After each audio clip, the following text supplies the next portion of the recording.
मोहनदास करमचंद गांधी, हमारे राष्ट्रपिता महात्मा गांधी, बच्चों के प्यारे बापू। 2 अक्टूबर 1869 में गुजरात के कठियावाड़ जिले के पोरबंदर में जन्म। पढ़ाई में औसत। 13 साल की उम्र में शादी कस्तूरबा के साथ। 1888 में कानून की शिक्षा प्राप्त करने हेतु विलायत की ओर। पढ़ाई के बाद 1891 में भारत लौट आए।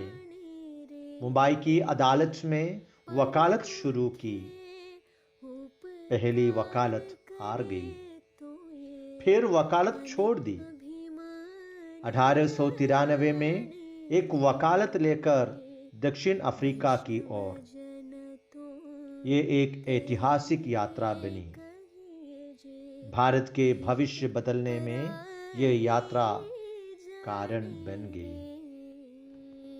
काला कहकर प्रथम श्रेणी के डिब्बे से इन्हें पीटकर बाहर घसीट लिए गए। रंग विवेचन के शिकार बने। फिर समता के लिए आंदोलन शुरू किया। दमन तथा अत्याचार की जगह शांति मार्ग तथा सत्याग्रह का आशय रूपायित किया। 1908 में ये जोहान्सबर्ग के जेल में कैद किए गए। फिर 1915 में भारत लौट आए। अहमदाबाद के सबरमती में एक आश्रम की स्थापना की। 1917 से 1947 तक की लंबी अवधि गांधी नामक युग पुरुष के नाम पर दर्ज की गई। स्वतंत्रता संग्राम के सिलसिले में 1918 को पहली बार गांधी ने अनशन शुरू किया। ये अर्धनग्न फकीर बनकर सत्य और अहिंसा के मार्ग पर अविचल रहे। रविंद्रनाथ टैगोर ने इन्हें महात्मा कहकर संबोधित किया। गोरों के घोर अन्याय देखकर ये रह न पाए। 1920 में असहयोग आंदोलन के सिलसिले में विदेशी वस्तुओं के बहिष्कार का आह्वान किया। खादी कपड़े के प्रचार हेतु सूत काटकर स्वयं कपड़े बनाए। आत्मनिर्भर होने के लिए जनता से आह्वान भी किया। स्वदेशी वस्तुओं के उपयोग का भी आह्वान हुआ। अंग्रेजों से देशद्रोही कहकर इन्हें 5 साल तक कैद में रखे गए। जेल की अंधेर कोठरी में बैठकर उन्होंने अपनी आत्मकथा लिखी, सत्य के साथ मेरे प्रयोग। इस युग पुरुष ने देश भर घूमकर खादी प्रचार, अछूतोद्धार, नशीले पदार्थों का निषेध, हिंदू मुस्लिम एकता का चतुर्मुखी कार्यक्रम इंडियन नेशनल कांग्रेस के सामने रखा। गांधी जी ने कहा और दिखाया भी, भारत की आत्मा गांवों में है।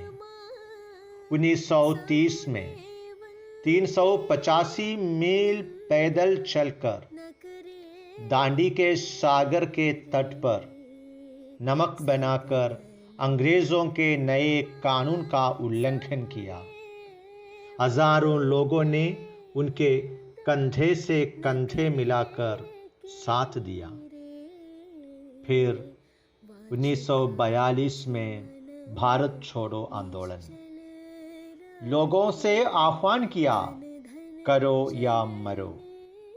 गांधी की राह पर चलकर, सत्य, अहिंसा, सत्याग्रह के रास्ते पर चलकर तमाम पीढ़ी की शानदार जीत हुई। अंग्रेजी सत्ता इस कर्मयोगी के सामने अपने घुटने टेक कर नतमस्तक हो गई। इस महात्मा के मनोबल, आत्मविश्वास तथा कर्मठता के बल पर 15 अगस्त 1947 को देश आज़ाद हुआ। मगर 30 जनवरी 1948 महात्मा, युग पुरुष, युग नेता, युगावतार गांधी नाथुराम विनायक गोडसे की गोली के शिकार बने।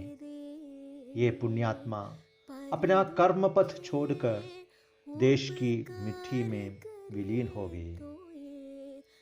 संसार में जन्म लेने वाला एक न एक दिन मरता ही है, और उस समय उसके रिश्तेदार और मित्र बहुत रोते हैं।